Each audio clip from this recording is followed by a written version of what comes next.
Praise the Lord. హల్లెలూయా. ప్రభు అయిన యేసుక్రీస్తునామం పేరిట మీ అందరికీ శుభోదయం. ప్రియ దేవుని బిడ్డలారా, 18వ తేదీలో మనం చేర్చబడ్డాం. 12వ నెల, ఆఖరి నెల, 26వ సంవత్సరాన్ని ప్రభు చిత్తమైతే మనం ఎదుర్కొంటాం. 26వ సంవత్సరంలో దేవుని చిత్తమైతే మనం ఎదుర్కొంటాం. దేవుని చిత్తం లేకుండా మరి ఒక నూతన సంవత్సరాన్ని చూసే కృప, ఆ యొక్క అర్హత నీకు లేదు. దేవుని కృప ఉంటేనే మరి ఒక నూతన సంవత్సరాన్ని నువ్వు చూడగలవు. అవును కదా పిల్లరా? ఈ లోకంలో మానవుడు జీవిస్తున్నాడు అంటే అది కేవలము దేవుని యొక్క ఉచిత కృపే, అది దేవుని యొక్క ప్రేమే.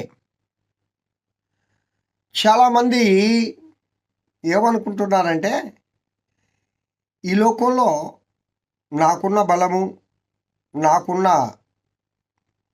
వయస్సు, నాకున్న ధనము, నాకున్న జ్ఞానము,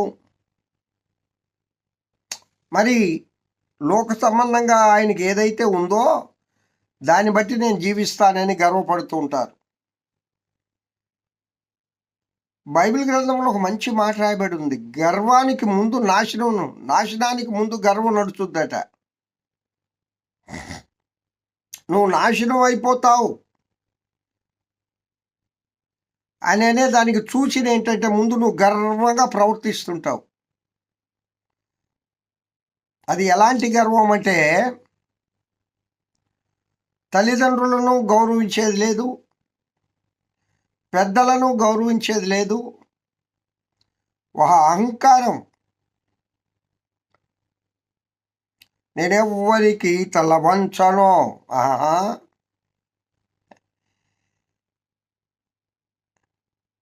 నా మాట అంటే మాటే, నేనెవరికి తల వంచను. నిజాయితీగా ఉండేవు, ఆ విధంగా బ్రతుకు. యేసుక్రీస్తు ప్రభు యొక్క కృప లేకుండా నువ్వు నిజాయితీగా లోకంలో జీవించలేవు. మరి ఒక మాట చెప్పనా? పరిశుద్ధంగా జీవించాలంటే ప్రభు యొక్క ప్రేమ, సహకారం అవసరం. పరిశుద్ధతలో జీవించాలంటే యేసయ్య కృప అవసరం. అందుకే అంటాడు, ఈ లోకంలో ఒక్కడును లేడు, ఎవ్వడును లేడు నీతిమంతుడు. అందుకే రాజాది రాజు అయినా, సర్వాధికారి అయినా, సృష్టికర్త అయినా ఆ దేవదేవుడు ఈ లోకానికి రావాల్సిన కారణం ఏంటి అంటే,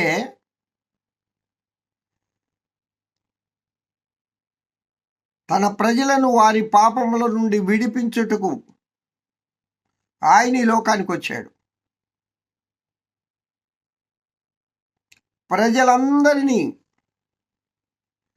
పాప దోషముల నుండి విడుదల కలుగు చేయడానికి ఈ లోకానికి వచ్చాడు. ఈ లోకంలో ప్రజలను ఈ పాప దోషము నుండి రక్షించేవారు, నరకము నుండి రక్షించేవారు, స్వర్గానికి చేర్చేవారు ఎవ్వరూ లేరు, యేసయ్య తప్ప. అందుకే ఆయన ఈ లోకానికి వచ్చాడు. తండ్రితో సహవాసాన్ని వదులుకొని ఆయన బిడ్డలమైన మన కోసం ప్రభు వారు ఈ లోకానికి వచ్చాడు. అందుకే ప్రియులారా, ఈ దినం ప్రపంచమంతా ఈ పండుగ వాతావరణం, క్రిస్మస్ పండుగ, ఆనంద పండుగ, సంతోష పండుగ. ఇంకో మాట చెప్పనా? రక్షణ పండుగ. హల్లెలూయా. రక్షకుడు ఉదయించినాడండో.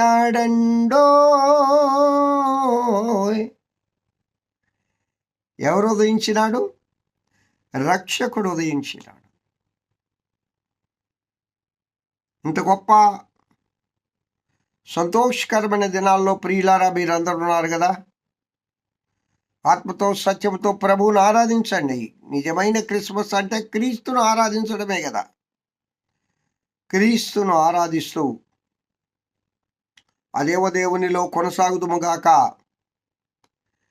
అలాంటి కృప నా ప్రియుడైన యేసయ్య మనందరికీ దయచేయునుగాక. ఆమేన్. Have a good day. ఈ దినమంతా అదేవ దేవుని కృపాక్షేమములే మీ వెంట వచ్చునుగాక. హల్లెలూయా. మహోన్నతుడా స్తోత్రం. మహిమా ప్రభావములు కలిగిన దేవా స్తోత్రం. ఈ దినమంతా యేసయ్యా